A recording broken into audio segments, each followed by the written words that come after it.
Et bonjour à tous, bienvenue dans un nouvel épisode de Mission SEO, le deuxième épisode. Salut Romain. Salut Seb, comment tu vas? Eh ben super, très très bien. Ravi de te retrouver pour cette nouvelle semaine pour un nouveau sujet concernant le SEO et le référencement naturel. Donc de quoi va-t-on parler cette semaine? Alors aujourd'hui, on va vous dévoiler nos 10 outils gratuits indispensables à nos yeux pour faire du SEO. Ouais, et puis alors, 2 siècles que en outils, il y a une liste sans fin dans le SEO, souvent payant d'ailleurs. Et c'est vrai qu'on voulait vous dévoiler avec Romain les outils qu'on utilise quasiment au quotidien, sans bourse déliée, avec une belle expression du Moyen-Âge, pour Magnifique. magnifique. Voilà, et vous donner en fait justement les outils qu'on utilise en tant que freelance SEO, en tant que consultant SEO, quasiment au quotidien pour nos clients, nos audits et nos suivis de sites. Allez, je te laisse la main, Romain. Dis-nous ton Exactement. one, ton premier outil Number gratuit one. SEO. Alors c'est vrai que je les ai listés pas forcément dans un ordre, voilà, ils sont un peu dans un ordre quelconque.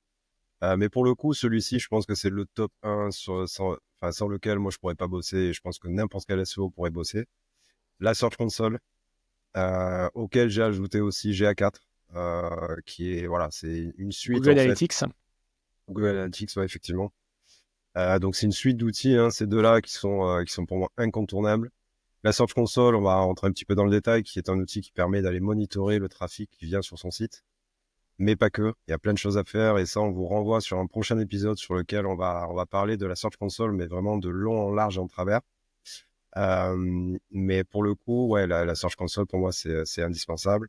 Ça permet de monitorer le trafic, les URL, de checker les indexations, les problèmes d'indexation pardon, qui seraient éventuellement monitorés. Enfin, voilà, la Search Console peut faire énormément de choses. Si on fouille un petit peu dans les onglets, il y a deux, trois petits trucs vraiment intéressants.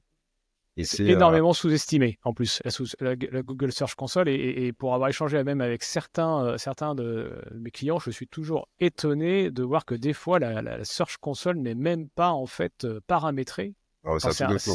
voilà. Alors que c'est un outil gratuit et c'est une source de données énorme, hein. Donc voilà. C'est Et c'est vrai qu'on fera un gratuit. épisode spécifique sur le sujet parce qu'il y a plein de choses à dire sur cet outil-là. Mais c'était aussi un de mes outils Ouais, bah, je m'en doute pour le coup. Et c'est indispensables. gratuit, c'est mis à dispo de Google, donc c'est des données qui viennent de Google, donc elles sont pas à 100% fiables, mais elles sont à 90-95% fiables, on va dire. Et il faut en profiter tant qu'il existe en fait, parce que Google a, à mon sens, peu d'intérêt de maintenir un tel outil en fait pour les webmasters. Donc tant que ça existe, faut en profiter. Il y a déjà pas mal de features qui ont été supprimées hein, au fil des ans, qui étaient présentes sur la Search Console, mais qu'on retrouve plus.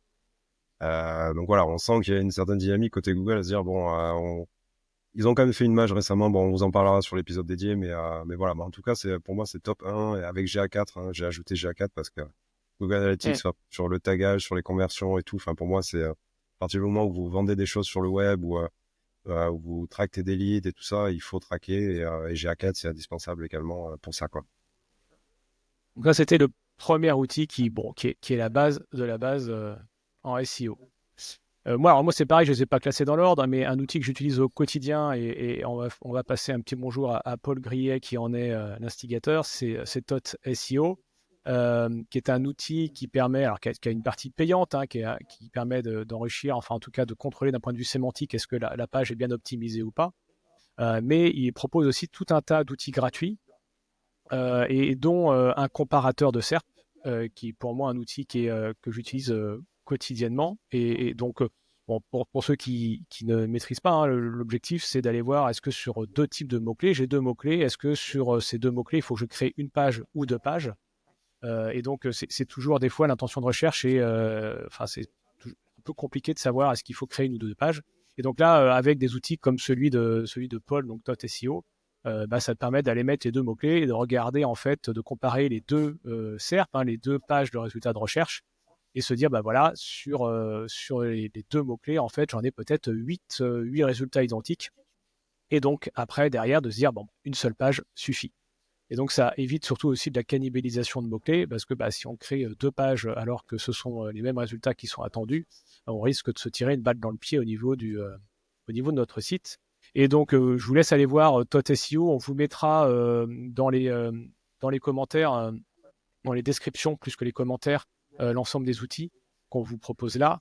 Parce qu'il n'y a pas que cet outil-là que propose Paul sur son site. Il y a aussi plein d'autres outils. Il y a un autre aussi qui est un audit de maillage interne qui est aussi très bien foutu et qui permet d'aller auditer son maillage interne. Donc, je vous invite à aller voir. Mais en tout cas, voilà. Et j'utilise Tot SEO, mais après, c'est sur la partie payante, mais c'est parce que c'est un super outil aussi sur la partie sémantique. Ouais, complètement, ouais, que j'utilise aussi assez fréquemment. Un autre outil, moi, que j'utilise aussi énormément, c'est PageSpeed Insight.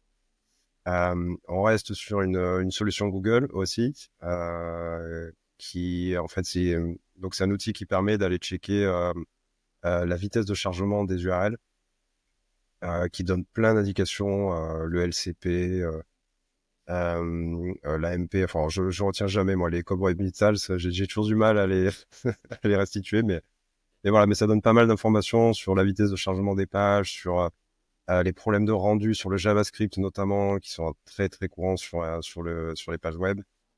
Voilà, et ça permet de vérifier très rapidement si les perfs d'un site sont vraiment à la ramasse totale ou si ça va, si c'est OK et où il y a potentiellement des optimisations à faire. Dans quel cas, voilà, on le voit très rapidement. Il suffit d'aller analyser 2-3 URL. Pareil, ça reste un outil gratuit, donc qui est super intéressant. Il y a plein d'alternatives. À l'époque, moi, j'utilisais DRBoost, mais je sais plus si ça existe. Je crois que ça a changé de nom. Moi, je n'ai pas Euh, utilisé celui-là, moi. Enfin voilà, mais il y a plein d'autres alternatives qui sont tout aussi valables. Hein. PageSpeed est pas forcément meilleur qu'un autre. Mais voilà, mais moi, par souci pratique, en plus je l'utilise en mode extension sur Chrome. Donc quand je suis sur une page sur le web, j'ai juste à cliquer sur l'extension et puis ça me lance l'analyse dans un onglet à côté. Donc c'est tout bénef. Ouais, super outil. Bon, forcément aussi un indispensable outil sur lequel on peut pas faire sans, de toute façon. Moi, un outil que j'utilise aussi très régulièrement, ça s'appelle Very Backlink. C'est un outil qui a été déployé par Amaury Duval. Salut Amaury, si tu nous écoutes. Et qui est un outil qui permet d'aller checker en fait ces backlinks. Et c'est parfois et souvent d'ailleurs, enfin ce que je m'aperçois en fait dans les campagnes de backlink, de netlinking qu'on peut faire, c'est qu'il y a rarement un suivi des backlinks qui sont faits. Est-ce qu'ils sont bien indexés? Est-ce que le lien est toujours présent? Et quand notamment on achète des backlinks et que ça nous coûte un peu d'argent, si le backlink disparaît au bout de 6 mois, c'est quand même c'est quand même un peu pénible. Et grâce à cet outil, en fait, il suffit de mettre l'adresse URL et il y a un suivi derrière qui va permettre de suivre l'encre, l'URL cible, l'indexation, est-ce qu'il est indexable, est-ce qu'il est indexé. Et avec des alertes après derrière pour savoir si il y a des changements, quoi. Donc c'est un outil qui est payant lorsqu'on veut l'utiliser dans son intégralité. Par contre, il propose, je crois de mémoire, c'est 100, suivi de 100 backlinks gratuitement. Donc voilà, pour votre site, si vous avez besoin de suivre certains backlinks, ben, vous pouvez le faire sur 100 déjà de façon gratuite. Voilà, et je vous invite vraiment à suivre vos backlinks parce que c'est vraiment quelque chose qu'on entend peu souvent, le suivi des backlinks, et qui est hyper important dans la gestion de son site. Ouais, complètement. Et surtout quand on connaît les problèmes d'indexation aujourd'hui à côté Google, oui, c'est toujours bien d'aller vérifier que les backlinks sont bien indexés, et en particulier Ouais, ceux qui sont issus d'une campagne de netlinking. ouais, tout à fait. Moi, je vais vous parler maintenant des simulateurs de SERP que j'utilise pareil assez fréquemment, notamment quand je suis sur la rédaction de contenu. Hyper intéressant. Du coup, c'est très simple. Hein, c'est un outil qui vous permet d'aller renseigner le title et la metadesk que vous allez mettre sur votre article, sur votre page. Et ça permet de vérifier que ça ne dépasse pas le nombre de pixels recommandés, enfin en tout cas qui permet d'afficher l'intégralité du title ou de la metadesk sur les SERP. Donc voilà, un outil très simple. Alors moi je vais utiliser un, c'est celui de l'agence Twenio, que j'avais trouvé à l'époque et qui fait bien le taf, donc je l'utilise assez fréquemment, mais il y en a plein. Vous tapez simulateur de SERP sur Google, vous allez en trouver pas mal. Et voilà, ça permet de vérifier qu'on est bien dans les clous. Et là, on est plus sur le CTR et sur l'UX au global, on va dire, sur une URL. Le fait que CTR, ça taux de rentre. clic. Ouais, le taux de Ouais, clic, non, ouais. mais c'est juste, je sais pas, en Ouais, pour fonction. préciser, ouais. Ouais, pour que tout le monde Mais comprenne bien. ça permet d'être dans les clous et de pas avoir les fameux 3 petits points qui dépassent du title ou de la metadesk où en fait on sait que bah, c'est moins cliqué parce que voilà, ça rentre pas dans le nombre de pixels attribués, alloués par Google pour le title ou la metadesk. Voilà, un outil très simple, mais que j'utilise ouais, très très fréquemment ouais, pour vérifier. Ouais, aussi un indispensable aussi. Et c'est vrai que pour certains, ceux qui utilisent notamment, par exemple, WordPress comme CMS, en fait, vous avez aussi ça d'intégrer dans certains plugins comme Rank Math, par exemple, ou Yoast SEO, qui permet aussi à l'intérieur du plugin d'aller vérifier qu'on ne dépasse pas le nombre de pixels recommandés par Google. Euh, Moi, un outil que j'utilise aussi très régulièrement, c'est SEO Hero Ninja, qui est un outil qui permet d'aller vérifier le positionnement de son mot-clé, enfin de sa page par rapport à un mot-clé. Et l'avantage que ça a, hein, parce que pour rappeler, hein, vous pouvez taper votre mot-clé dans Google, mais si vous le faites comme ça, en fait, comme ça comprend tout l'historique, beaucoup qui est compagnie, en fait, c'est pas très fiable. Vous avez une deuxième solution qui est de le faire via la navigation privée. Donc là, déjà, ça va vous permettre d'être un peu plus fiable, mais pas forcément hyper fiable non plus. Et là, parce qu'en fait, vous allez l'interroger qu'une seule fois.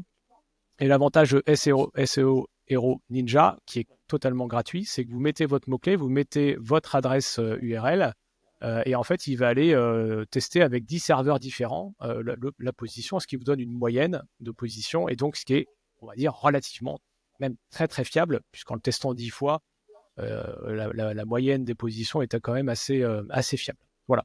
Et donc, c'est très bien. Alors, on ne peut pas le faire pour 35 000 mots-clés, parce que sinon, vous allez y passer votre vie. Mais par contre, lorsque vous souhaitez vérifier une position, voilà, en un clic, vous avez votre position sur le mot-clé immédiatement. Donc un outil super sympa, gratuit et hyper rapide. Ouais, carrément. Moi, je vais vous parler de Web Developer. Web Developer, c'est une extension Chrome qui est super utile en fait, qui vous donne tout un tas d'informations sur une page, notamment pour aller vérifier le headings d'une page. Est-ce que les H1 sont les H1, les H2, les H3, les H4? Donc, c'est tous les titres en fait et les sous-titres que vous allez trouver sur une page web sont bien hiérarchisés. Il vous permet aussi d'aller voir les images. Enfin, il y a énormément de choses à aller faire. Moi, peut-être que je dois l'utiliser peut-être à 10% de ce qu'on peut faire dessus, mais par manque de temps. Mais pour le coup, ouais, c'est un outil super intéressant. Vous êtes sur la page, vous cliquez sur l'extension, vous choisissez ce que vous voulez afficher et très rapidement, vous pouvez vérifier si un site est bien hiérarchisé sur son headings, les images, est-ce que le rendu, je crois qu'il y a le rendu JavaScript aussi qui peut s'afficher. Enfin, il y a pas mal de choses qui sont dans l'extension et qu'on peut activer comme ça à la volée sur une page. Donc super intéressant. Ouais.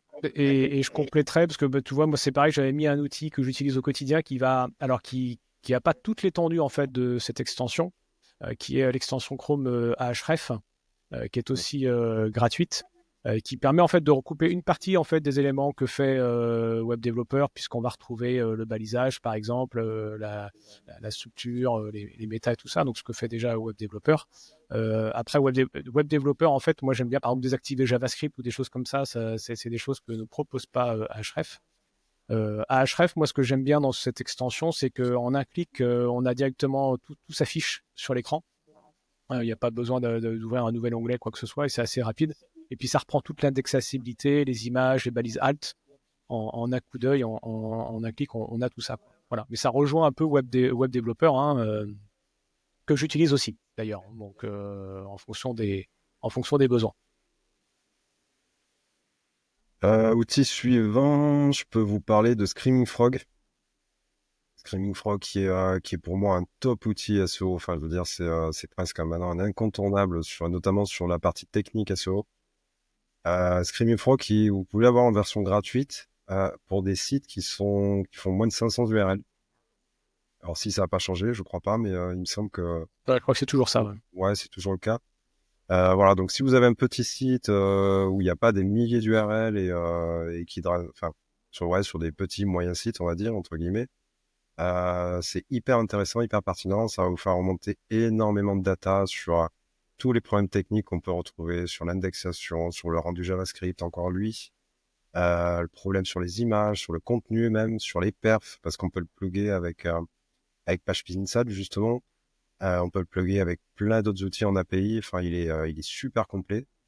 Lui aussi, pour le coup, assez sous-coté, je trouve, encore, même si on en parle de plus en plus, mais dans la sphère SEO, il reste encore assez sous-coté, je trouve.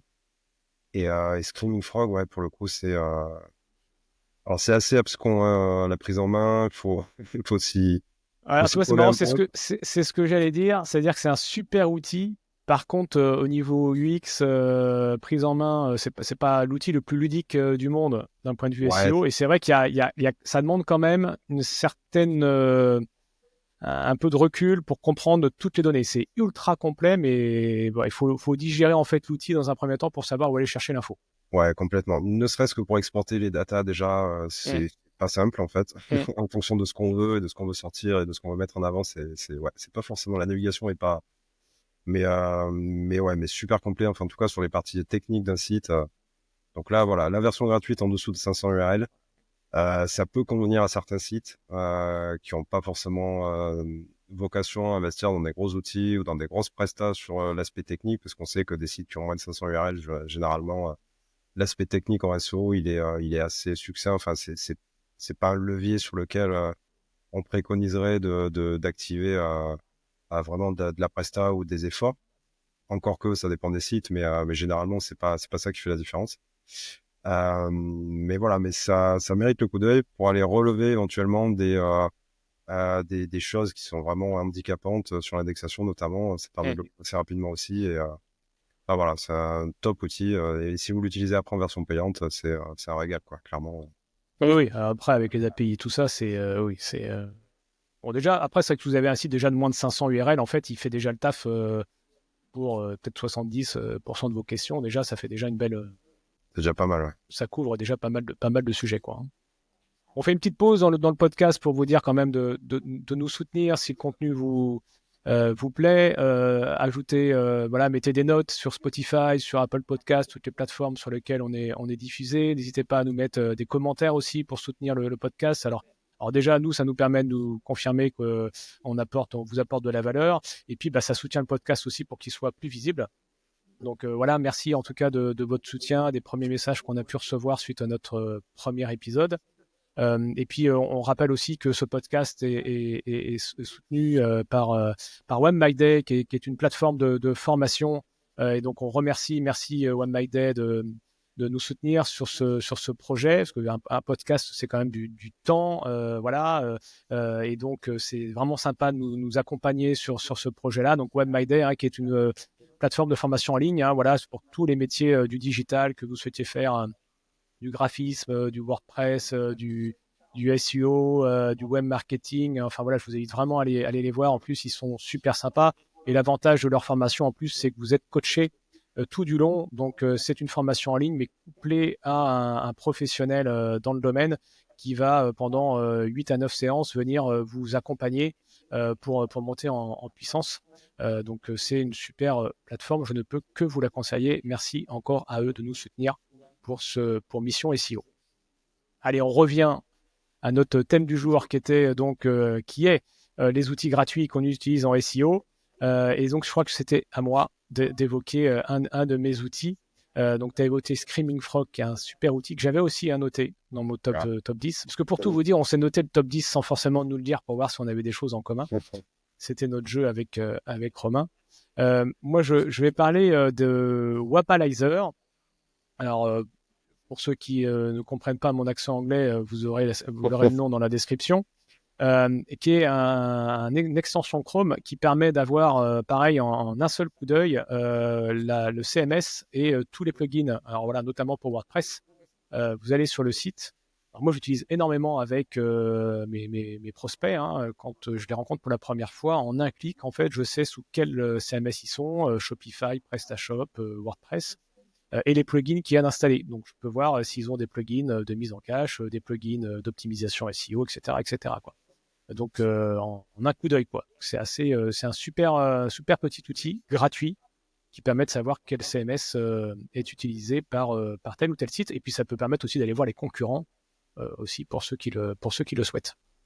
Alors celui-ci, je le connaissais pas. Est-ce que c'est un équivalent de Built With? Oui, ouais, je pense qu'il fait la même chose. D'accord. Ça doit être la même chose. Ouais, Built with. Alors, pareil, un accent magnifique. Qui fait a priori le même taf, c'est-à-dire que ouais, il va checker en fait et puis il va vous donner le CMS, tous les plugins qui sont installés sur le site, s'ils sont pas cachés. Enfin, mais ok, non, je connaissais pas celui-là. Ouais, je pense qu'il C'est à fait la même moi. chose. Du Allez, vas-y. coup, alors je vais vous parler d'un un petit outil moi que j'aime beaucoup que j'utilise depuis assez longtemps, c'est Scoosh. Scoosh qui est en fait qui est sur le web en fait qui permet d'aller optimiser des images à la volée assez rapidement. Et moi, je suis resté sur celui-ci parce que vraiment, en termes du UX, enfin, on fait pas mieux, quoi. C'est-à-dire qu'on ouvre la page, on n'a plus qu'à download l'image dessus, et puis ça nous permet après d'aller gérer les paramètres d'optimisation, de compression, voilà, réduire la taille des images, les optimiser en fonction de la taille, de tout ce qu'on veut. Et c'est un outil qui est hyper pratique, hyper simple d'utilisation, et j'avais découvert ça il y a plusieurs années, et je suis vraiment resté dessus. Alors, je sais pas s'il y a d'autres solutions qui existent, je pense que oui, hein, mais pour le coup, celui-ci, il est vraiment top, quoi, pour faire ça. Avant d'être sur un site et avant d'être directement sur le CMS où effectivement, il y a d'autres plugins qui permettent de le faire à la volée, d'aller optimiser les images directement sur le site. Mais quand vous n'êtes pas sur le site et si vous faites, par exemple, si vous n'êtes pas géré, enfin, si vous gérez pas l'intégration sur le site du client, par exemple, mais que vous devez livrer des images qui sont optimisées, qui sont OK, passer par ce coup, ouais, c'est vraiment un super outil pour ça, ouais. Il est super pertinent. Ouais, alors c'est vrai que oui, comme tu dis, après sur WordPress, il y a des plugins comme Imagify qui permettent aussi d'avoir de compresser ces images. De mémoire, Imagify propose une version gratuite où tu peux, Il y a une version gratuite aussi, ouais, ouais, ouais. une version gratuite où tu peux, je sais plus combien c'est d'images à peu près par mois, mais Ouais. ce qui est largement enfin, suffisant pour un site entre guillemets, un petit site. Hein, et avec Imagify, ça le fait de façon automatique. Mais c'est vrai, comme tu le dis, c'est vrai que des fois, on n'est pas obligé de passer non plus par un plugin systématiquement, quoi. Ok, très intéressant. Alors moi, je l'utilise pas, Scoosh. Ouais, c'est vrai que moi, je suis très Imagify via WordPress. Ça me suffit, mais c'est vrai qu'il faudrait que j'aille voir parce que c'est pas la première fois que j'en entends parler. Alors, un autre outil qui est pas forcément pur SEO, mais que je trouve indispensable. Alors là, je prends ma casquette de freelance, qui est Loom pour les vidéos. Euh, je ne sais pas si vous avez écouté notre ancien épisode, et je vous invite à le faire si vous ne l'avez pas fait, qui était consacré au link painting, où on parle justement de comment créer du contenu à valeur ajoutée. Et dans ce premier épisode, on évoquait le fait de créer des tutoriels, voilà. Et donc Loom, c'est tout à fait, moi j'utilise dans ce cadre-là, quand j'ai des questions de la part de mes clients. En fait, je filme mon écran et je leur montre parfois par où passer sur la Google Search Console ou des choses comme ça. Ça se fait en l'espace de, c'est en 2 clics. J'enregistre ma vidéo de 3 minutes, j'envoie le lien à mon client et comme ça, il a quelque chose de très concret plutôt que d'écrire un mail des fois qui est imbuvable et on ne sait pas trop comment faire.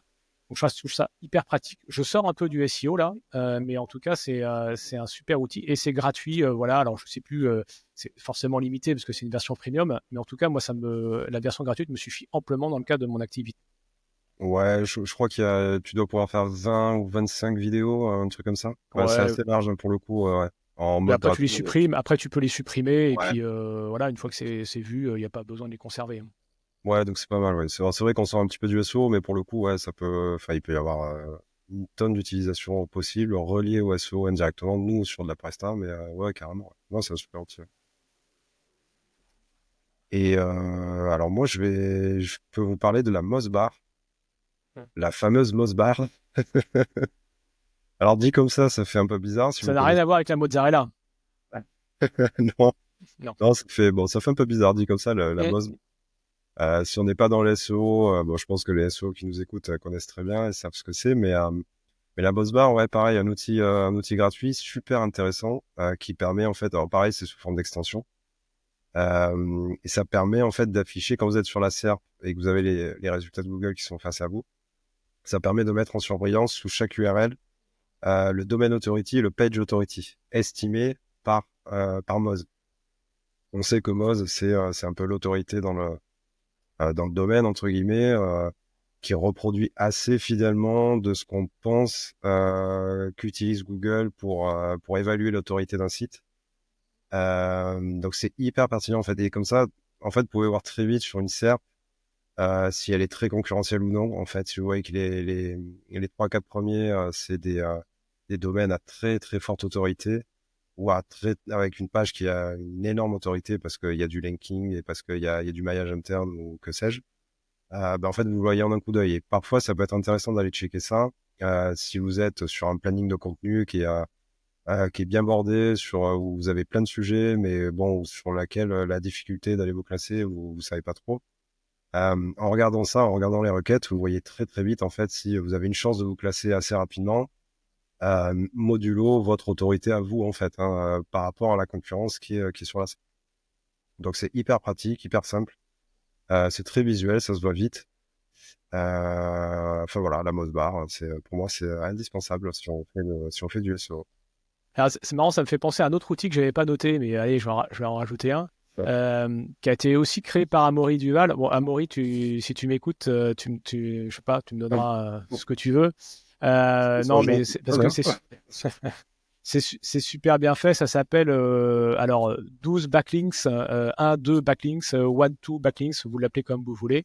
On vous Attendez. mettra le lien aussi en description. Et en fait, vous allez taper le mot-clé sur cet outil-là qui est gratuit. Et ça va vous afficher en fait alors je crois que c'est les 20 premiers résultats de mémoire de, euh, de Google avec les domaines référents, le nombre de domaines référents sur chaque résultat. Ce qui permet, comme tu l'évoquais en fait sur l'autorité du site, d'aller voir le nombre de domaines référents. Voilà. Et donc c'est assez bien foutu aussi. Voilà. En un clic, c'est gratuit. Voilà. Bon, merci à Maury d'avoir développé ce genre d'outil. Ah, je C'est connaissais pas assez, plus. Ouais. c'est assez sympa à utiliser. Donc c'est Amaury également qui a développé un deux pages du coup j'imagine. Oui, c'est ça, tout à fait. Vous n'avez plus le nom le site. Ok ouais d'accord. Ouais. Moi, j'appelle ça one-to-page, parce que comme ça fait un peu. On Ça reste fait dans le plus. domaine du SEO, ça fait un peu anglais, Ouais c'est vrai que c'est pas ça fait mal. spécialiste. Bah, un deux pages ou one two page du coup Ouais, qui est pareil que ce que vous a présenté Seb au début versus Tot qui est un comparateur de SERP aussi. Qui permet d'aller vérifier voilà qu'un mot-clé peut être traité sur une ou plusieurs pages enfin en fonction du mot-clé choisi. On n'a pas parlé d'IA dans tous ces non, outils. c'est vrai. Alors moi, je me suis noté quand même de faire un petit laïus dessus. Euh, il me semble que GPT est en accès libre maintenant, je crois, sur la Mm, dernière version en tout cas. mm. Alors je sais pas, parce que moi j'utilise pas GPT, mais j'utilise une autre IA. Mais pour le coup, voilà, Et dis-nous pas l'IA que tu utilises, surtout. Hein. Il nous dit, donc je j'utilise t'en une autre parlais, IA, mais par contre, je vous le dirai pas. non, non. Alors moi j'utilise un agrégateur d'IA en fait sur lequel en fait je peux utiliser plusieurs IA. C'est Po, donc POE.com. Qui est super intéressant en fait. Du coup, ça me permet d'aller sur plusieurs IA, d'aller multi-prompter, voilà. Enfin, c'est super intéressant. Et moi, je suis un gros fan. Enfin, tu le sais, hein, je suis un énorme fan depuis le début de Claude, clairement, qui est pour moi qui est largement au-dessus de GPT depuis ça fait 1 an et demi maintenant, enfin largement. Mm. Donc c'est pour ça que j'utilise plus GPT, mais je sais que maintenant il est en version gratuite et il est utilisable. Mais pour le coup, il y a des usages qui sont pour nous en SEO qui sont hyper pertinents. On parlait dans un autre épisode de pouvoir aller créer des outils, maintenant des calculateurs assez facilement. Bon ben l'IA, c'est magique hein, effectivement. Donc il y a ça. Il y a aussi Midjourney. Je vais rajouter Midjourney du coup. Je crois qui est passé en version gratuite aussi. Je crois via le navigateur. Il me semble à vérifier, mais Ah, ok, je savais pas. il me semble que c'est passé en gratuit maintenant. Ouais. D'accord. Ils avaient une version bêta où alors avant c'était sur Discord, donc c'était un peu pénible. Il fallait paramétrer le bot et tout ça. Bon, je pense qu'il y avait une petite barrière à l'entrée quand même. Ils ont développé en bêta un accès via le web. Et il me semble que maintenant tu peux y accéder moyennant peut-être un nombre d'images au mois à vérifier, mais il me semble que c'est le cas.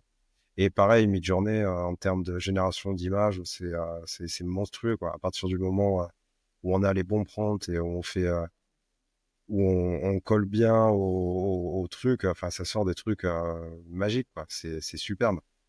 Donc voilà, un petit focus sur l'IA. Il y a des outils gratuits qui existent. Il y a Mistral, bien sûr. J'ai pas cité Mistral, mais qui est en open source. Voilà, il y a énormément d'outils maintenant. L'IA, ça foisonne dans tous les sens et c'est voilà sur des besoins ponctuels et assez précis dans le SEO, c'est super pertinent. Ouais.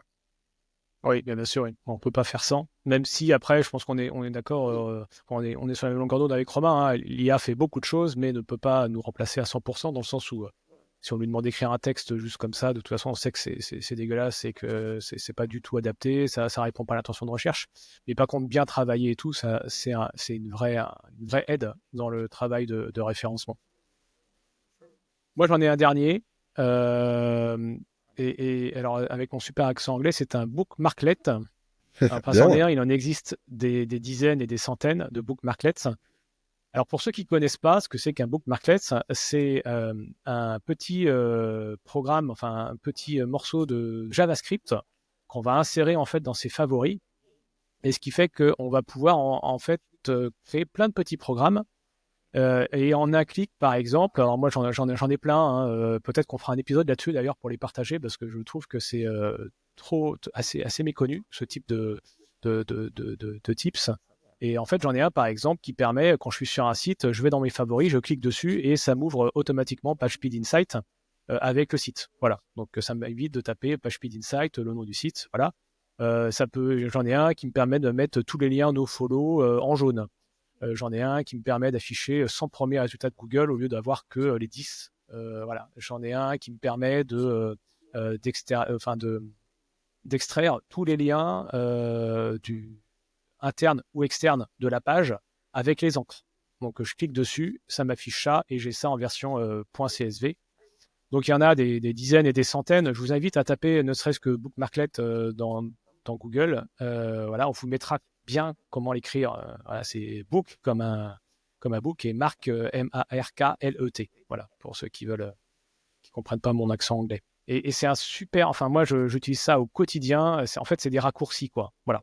Et vous en avez même qui vont très très loin, hein, parce que j'en ai même qui vont aller sur Google Search Console, aller faire des recherches en automatique. Voilà. Par exemple, je veux rechercher toutes dans mes requêtes de Google Search Console, toutes mes requêtes avec les questions quoi, comment et tout. En un clic, je peux le faire. Voilà. Donc c'est super super efficace. Et vous en trouvez plein sur Internet, donc il n'y a pas besoin de savoir coder. Il faut juste l'enregistrer dans ses favoris. Donc voilà. Pour moi, Ouais, c'est une petite pépite. ouais, c'est vrai que tu m'avais montré ça il y a quelques semaines et c'était assez bluffant. J'ai pas eu le temps de les mettre, mais pour le coup, ouais, c'était pour certains besoins là que t'as cité, tu gagnes un temps fou quoi. Quand Ah t'analyses bah, les pages et tout, t'as les raccourcis. Enfin, ouais, c'était super intéressant. Ouais.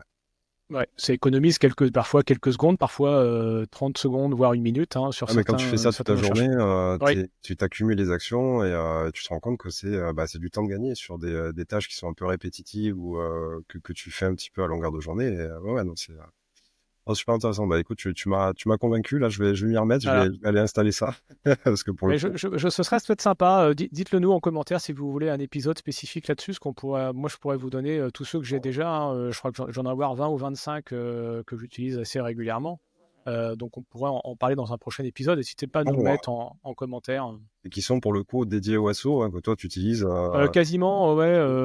Enfin, j'en ai parce que en fait, tu peux lier aussi à SEMrush. Tu peux lier à la page Speed Insight. Tu peux lier à Majestic. Tu peux, enfin, voilà. Moi, je me lance sur Brillance. Tu peux tester ton URL canonique. Puis dans la Google Search Console, je crois que j'en ai 10 ou 15 là pour. Je sais pas si tu veux rechercher les mots-clés avec des villes de France. En fait, tu enregistres déjà ta recherche et puis tu fais ça en un clic. Ouais, non, c'est assez fou. Ouais. C'est assez bluffant. Ouais. Bah C'est très assez. sous-compté parce que là pour le coup, moi j'en entends jamais parler. C'est toi qui m'avais montré ça et ouais, pour le coup, je pense qu'il n'y a pas grand monde qui l'utilise, mais ouais, c'est un gain de temps monstrueux sur plein de petites tâches, des micro-tâches en fait qui prennent du temps et en cumulé, ouais, je pense que c'est pas mal. Ouais. Bah donc, si vous voulez qu'on en parle, vous nous faites un petit message par LinkedIn ou dans les commentaires là. N'hésitez pas et on pourra faire un épisode dessus parce que je pense qu'il y a largement de quoi Mm. en faire au moins 30 minutes sur le sujet. T'en avais d'autres, Romain? Ouais, alors j'avais noté un dernier, mais là en le lisant, j'ai un gros doute sur le fait qu'il soit en version gratuite, ou en tout cas qu'il y ait une petite partie qui soit en version gratuite. Bon, je vais quand même le citer parce que il est quand même, c'est quand même assez monstrueux. Make. Là, on est sur l'automatisation. Donc, Make qui permet d'aller créer des scénarios en fait en fonction de ce qu'on veut faire. Donc, il y a énormément d'outils qui sont connectés à Make et qu'on peut connecter, sur lesquels on peut faire des scénarios et on peut automatiser certaines tâches. Moi, j'utilise pas mal en SEO, mine de rien, je m'en rends compte, et de plus en plus avec des clients maintenant pour automatiser certaines choses. Donc c'est assez pertinent. Donc on peut le plugger avec de l'IA, avec des Google Forms, avec du Drive, des Excel, enfin des Google Sheets pour le coup. Enfin c'est super pertinent. Il y a des, je crois, maintenant il doit y avoir des milliers, je pense, d'outils possibles sur lesquels on peut plugger. Enfin c'est juste monstrueux quoi.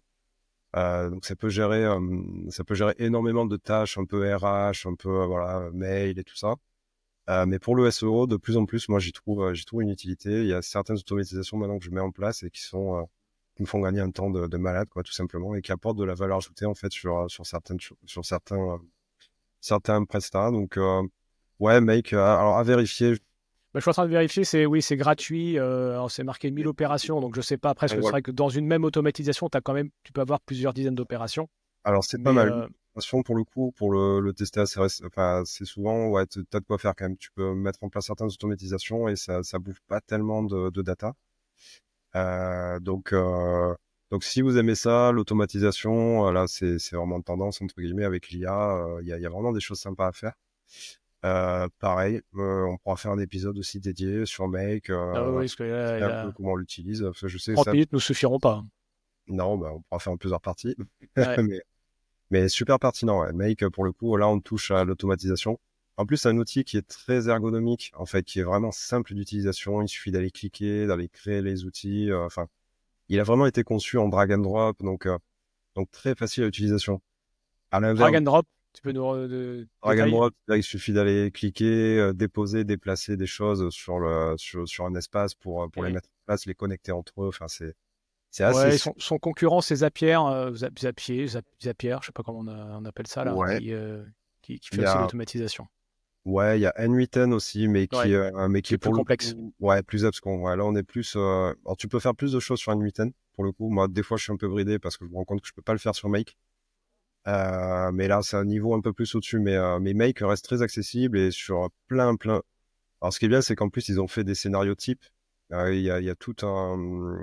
Attends, t'es reparti pour un podcast de 30 minutes là, Ouais, si tu commences ouais, à nous dire. on va arrêter là. Effectivement, le temps passe. Non, Non. par contre, non, mais ce qui est super intéressant, c'est que ça pourrait être en tout cas un épisode à faire sur l'automatisation Ouais, SEO, ouais, ouais, tout en c'est à faire. restant assez simple. Il y a plein de choses à faire avec Make. C'était ton dernier outil, Romain? Ouais, c'était le dernier, ouais. Ok. Bon, bah voilà, enfin, c'était le sujet de la. On espère qu'on vous a apporté de la valeur ajoutée avec ces. Alors, c'était 10 outils gratuits avec Romain, mais en fait, on en avait qui sont avec en commun. Donc, vous en avoir une petite quinzaine qu'on va vous mettre en détail dans la description avec les liens pour aller voir ça. Si n'hésitez pas à partager le podcast, à commenter, à nous soutenir pour qu'on puisse continuer cette belle aventure qu'on vient de démarrer avec Mission SEO. Un grand merci encore à One My Day pour nous soutenir. Et puis, bah, on vous dit à la semaine prochaine pour un nouvel épisode. Salut Romain. Salut Seb, à bientôt.